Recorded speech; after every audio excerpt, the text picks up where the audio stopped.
মাত্র ২৫ বছর বয়সে ভ্যান চালিয়ে সংসারের হাল ধরেছেন মোসাম্মৎ সুলতানা খাতুন।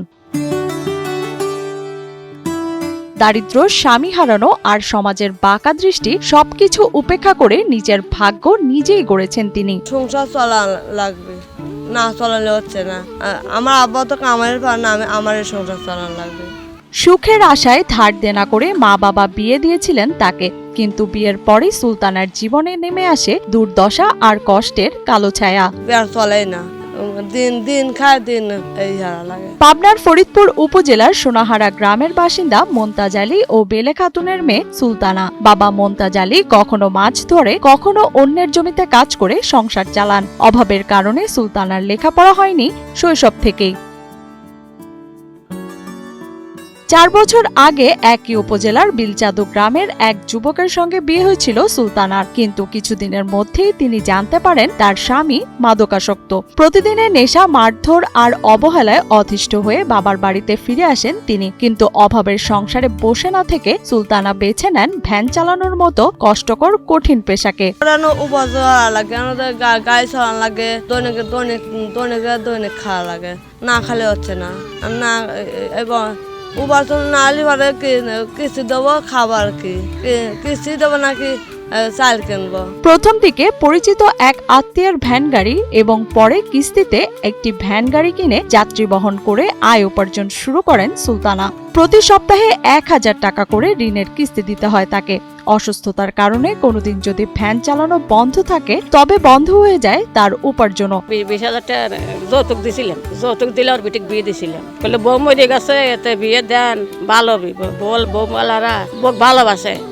এই গাঁজা খাইছে, মদ খাইছে, ওষুধ খাইছে, সারাটা দিন ওর বেটিক রাত দিন ২৪ ঘন্টা ইয়ে দিছে, অত্যাচার হরিছে।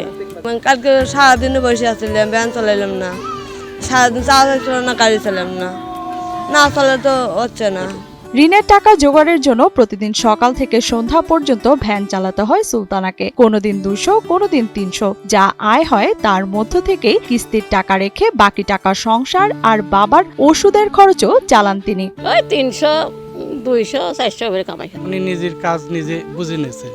এখন ওই ধরেন বাপ মা আছে, সবাই আছে, সংসার চালানোর মতন কেউ নেই, কিন্তু উনি এখন নিজে কর্ম এটা বেছে নিয়েছে। শুরুতে রাস্তায় ভ্যান চালাতে গেলে সুলতানাকে অনেকে বাঁকা চোখে দেখত, কিন্তু এসব প্রতিকূলতাকে প্রশ্রয় না দিয়ে বেঁচে থাকার তাগিদে ভ্যানের চাকায় নিজের জীবন ঘোরানো শুরু করেন তিনি। গাইলে পারে তো, ভ্যান চলে মেলা লোক গাইলে পারে। রাস্তায় বাড়ালি বাড়ে সব তো তাহা একজন এক শীতকাল দেয় যে মহিলা মানুষ গাড়ি সামনে গাড়ি ২-৩ দিন গেছি তো ফরিদপুর, এই একজন এক কথা কইছে। অনেকেই আসলেও খারাপ মন্তব্য করে, কিন্তু কি করবে, পেটের দায় কিছু তো করা লাগবে। হিরন আরও মিনারেল ওয়াটার মাত্র ৫০ পয়সায় প্রতি লিটার।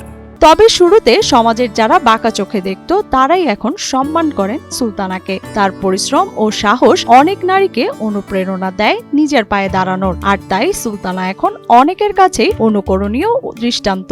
স্বামীর দ্বারা যেসব নারীরা নির্যাতন হয় তাদের ঘরে পড়ে না থাকে নিজেই হচ্ছে কর্ম হচ্ছে ঠিক আসলেও করা উচিত, যে কোনো কর্ম। মেয়েকে নিয়ে দুশ্চিন্তায় দিন পার করছেন মা বেলে খাতুন, তাই মেয়ের ভবিষ্যতের জন্য সরকারের সহযোগিতা কামনা করেন তিনি। সরকার দিন আর বেটি করে সাহায্য হইল না, তোমার বেটিটা একটু বাঁচল না।